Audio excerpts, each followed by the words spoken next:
Do I rent or do I buy? This is the big debate in housing right now in the UK, and in today's video, I'm going to be breaking down the pros and cons of both. There's three things that you really need to be looking at when you're looking at the two things. So first of all is inflation. The second is going to be your interest rates on your loans if you are buying. And finally, you've got the basics of economics, supply versus demand. And really, you can probably work out what's going to be good for the long term anyway, obviously buying, but we really need to look at how you can actually make that happen, which is what I'm going to be doing in today's video. Now, typically this channel is based around property investment, but a lot of you will be here right now because actually you might be looking to purchase your first property as a first-time buyer. Now, let me explain to you what kind of happens. Let's start with the basics, supply versus demand. Now, in general, when supply is lower than demand, then prices end up going up. So what you see is as demand goes up, prices go up. And over the last 20 years, the increase in rental prices has gone up faster than wages. Think about how crazy that is. Think about whatever it is today, the cost of your rent, and then over the next 20 years, the rent goes up faster than your net pay happens. Now, there's no guarantee in the future, but this happened over the last 20 years as a minimum. That's already really stressful for most renters. The big thing about paying rent, of course, is the fact that it's not going into an asset that's paying them, it's going into the landlord's property. Now, as a landlord myself, I'm on the positive side of this, but actually the problem with renting is it can feel like wasted money. Now, there are upsides, which I'll get to in a moment, but the first thing is it goes into a money pit. The second thing is you fall into this trap of inflation and interest rates. So just to explain it, inflation is essentially the devaluation of money. And it's not like if you had £1,000 in your bank that it's getting taken out every month. Let's say it's 1% a month inflation, which is not quite that, but just as an example, it's not that £10 a month comes out of your bank. It means that in a month's time, what you could buy with £1,000 now costs £1,010. So it might be your tube of Pringles that you used to get for £1 is now £2 something, and now half of it's full of air. It could be your Freddo bar that was 10 pence when you were a kid, and now it's 65 pence, right? Or anything else, and not those really weird examples I just gave. So inflation is devaluing the value of money. Yeah. So why does this happen? Well, the reason this happens is because of consumer spending, what we do, and business spending all the way. And so during COVID especially, we're allowed to say that right now? Anyway, during COVID, we spent and we spent and we spent, and the government gave us loads of money, and then we spent and spent and spent. I'm not saying everyone got money, by the way. I know they missed a lot of us out.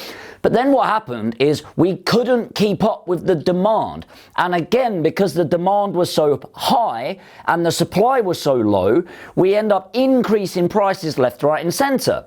And so inflation went through the roof. Now, what does that mean? Well, first of all, if you think about a house price, it goes up more and more. And then as a landlord, if the price of your investment goes up, the only way it makes financial sense as an investment is if you also increase the rent. Now, if you're watching this as a renter, I'm not saying it's fair, I'm not saying it's right or wrong, but this is capitalism, right? Now, if you don't increase the rent, which in fact actually the rent didn't increase dramatically, what then happens is less people purchase the buy-to-let property. So now the supply of buy-to-lets has gone down and the demand is ever increasing. To give you some stats on this, and we found this out from the leader of Rightmove and Property Mark, the demand for rentals has gone up 46% since 2019. and yet the supply has gone down by 33%. So that's a 79% spread. Think about how huge that is. So suddenly the demand has gone up 44, whilst also the supply has gone down. And if you're a renter, I know a lot of renters hate us landlords, but I promise you, it's not been the best of journey. I know you're probably not feeling sorry for us, right? I get that. So that's what happens. And so naturally, when there's less supply and more demand, what then happens to rents? The rents go up again, okay? That's really, really, really shit for tenants. Good for landlords that still own their houses. Then you've got the final kick in the teeth. Interest rates. Now, if you don't know this, inflation isn't good or bad. It's just that too much inflation, too much growth is bad. Think about it as a car. Inflation is like the accelerator in the car. You're going faster and faster and faster. It's fun. You're all good. But at a certain point, you're going too fast and you realize things are getting out of control. Now, that is the accelerator. Inflation is the accelerator of the world and the country. So how do we slow it down? Well, we need to put our foot on the brake. And the way that we do this as a country is by increasing interest rates. Okay, I'm just going to put I there. We increase interest rates.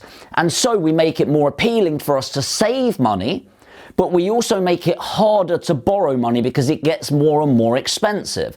And so the idea is that we stop spending as much, we stop getting as many takeaways, we stop going out for films every week, and as businesses, we stop our expansion plans. So as interest rates go up, here's the problem for you renters there, and landlords here, is it makes the cost of owning a property more expensive because most people don't own the house outright, they have debt on it. Okay, and as a landlord, if you think from an investment perspective, we have 75% debt on our properties typically, we're mortgage, and the costs go up. In 2023, 1.4 million houses are coming up to the end of their fixed term, so they're going on variable rate. So suddenly, the cost of debt is skyrocketing. And so, there's only one of two things that's going to happen there. Can you guess it? Yeah. So rents then need to go up to cover the costs of this, or people then sell their house because it's no longer viable. And then, of course, there's too much demand and we've got absolutely no supply. And we are finding this. I own a management company where we are inundated with applications for each property that comes in. And so we're really in this cycle of chaos. Now, here's the thing that I will admit as a landlord is a little bit shitty for the renters. And I don't think this is very fair, but again, capitalism, I guess.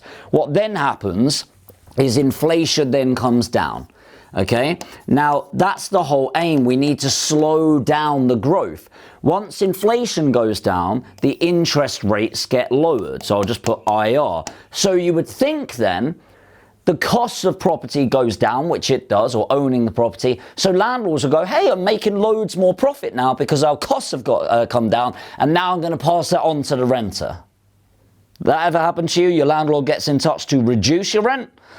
No, it doesn't happen, right? And so suddenly we get into this thing where I can understand why people get pissed off at landlords then, because then it is just, right, pure profiteering. But that's the basics of what we're going through rent and buying. So what are the pros of renting a property? I'll be honest, most of the benefits from renting a property come from flexibility and lack of expenses on an ongoing basis outside of your rent. Now, let me explain that. The cool thing about renting a property is the world in general is becoming more digital, more nomadic, and so you don't need to live in a certain place. There's a lot of jobs where you don't need to be in a certain location. A lot of my friends travel the world whilst working, which is pretty cool, right? And I think the world is going to become more and more like that. And so actually, this ego of buying a property isn't really needed. So flexibility is a real big one. The problem is, of course, flexibility on the landlord if they don't want you in the property anymore, right?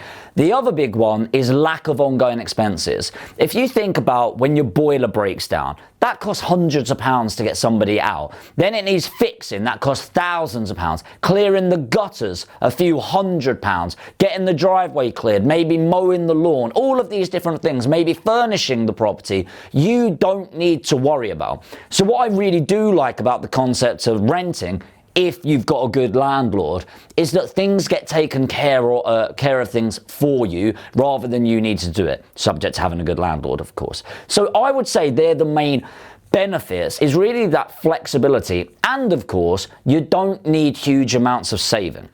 I'd say one more benefit for me, because somebody asked me the other day, like, is renting just a waste of money? It's like, well, number one, it might be your only option. And so you need to be practical about this. But also, actually, no, I don't think it's a waste of money. I think sometimes it's really good to explore an area. So when I bought a house where I live now, but I rented in the area for like up to a year. And before that, I hadn't really decided if it was going to be the area that I wanted. So I'd say that's another gateway. Obviously, if you're owning a property, the reverse is true for the downside of property, like lack of flexibility, the fact you do need funds, etc. So if you're buying as an investment property, you're going to need to put down 25% as a deposit. You're going to have some additional stamp duty to pay as an investment and a couple of other bits. If you're purchasing it as your first home, if you look into a Help to Buy ISA, first of all, that's really going to help you get on the ladder. The government gives you 25% bonus on your investment, up to £1,000 a year bonus, which I know is not a huge amount, but it does help. And of course, you need to put in a lower deposit. So you can actually get up to 95% loan to value. So you only need to put down 5% of the value of the house, which again is pretty good to help you get on that ladder. The downsides is it's easier said than done saving that amount of money, right? But for those of you that are ready to take the step, personally, I always use the 3-year rule. I always ask myself, am I going to live in this property or / own the property for a minimum of 3 years? Mathematically, I've run the numbers quite a lot on different occasions. If you are looking to live in the property for sub 3 years, the extra costs of ongoing maintenance, the stamp duty, all of the purchasing costs that you have to go through, they're just not worth it. But if you're looking for the long term, one of the best benefits of property really comes into play. And this is, by the way, as an owner and of course as a buy-to-let landlord. Most of your money in property, even as a buy-to-let landlord, does not come from the rental, it comes from capital appreciation or capital growth. Because of inflation, interest rates, demand versus supply and things like that, the value of your property goes up over the long term. Now, does it happen every single month, every single year? No, but there's never been a 10-year period in almost 1,000 years where property prices have gone down. So what's to predict the next 10 years is going to be the same. In general, every year, you're looking at doubling every 10 to 12 years, about 7.9% growth year on year.